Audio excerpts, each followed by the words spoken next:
News coming in that the Prime Minister will be chairing a high-level meet this morning at 11:30 to review augmentation and availability of oxygen across the country in preparation for a third wave, for the possibility of a third COVID wave. The Prime Minister will be chairing this meet to ensure adequate supply of oxygen and that what happened during the second COVID wave of a crippling oxygen shortage doesn't happen this time around. Anisha Mathur is joining us with more details on this. Anisha, what are the details available currently about this meeting? Who's going to be attending with the Prime Minister?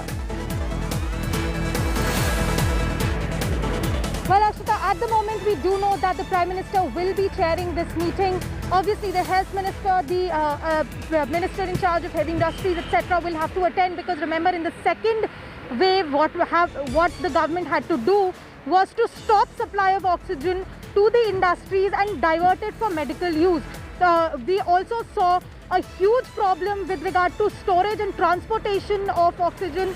There, the problem was the availability of tankers. So the government will have to take care of all of these issues.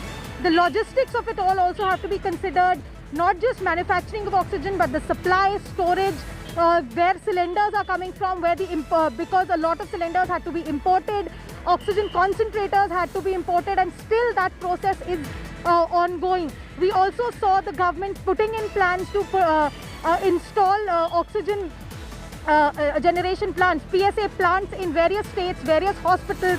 That is something that was also stalled last year and earlier this year, which led to the Supreme Court also coming down heavily on the government with regard to its lack of preparation. The Oxygen Task Force has given its detailed report on what needs to be done.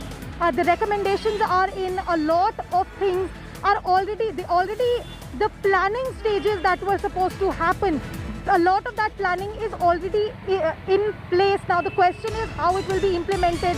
With regard to PSA plants, there was a lot of problems with regard to financing of it. There were disputes between the centre and states about who is going to pay for what, where these oxygen plants are going to be set up, how they are going to be set up, where the storage centres are going to be set up, how oxygen has to be distributed, the demands put in by various states. So a lot of things have to be considered, particularly since we already know how things can go from bad to worse in a matter of hours if the logistics are not put properly. The communication has to be there, portals, IT infrastructure has to be developed. So a lot of ministries will have to be involved. Absolutely. We'll see what is the outcome of that meeting. For the moment, Anisha, thank you very much for joining us.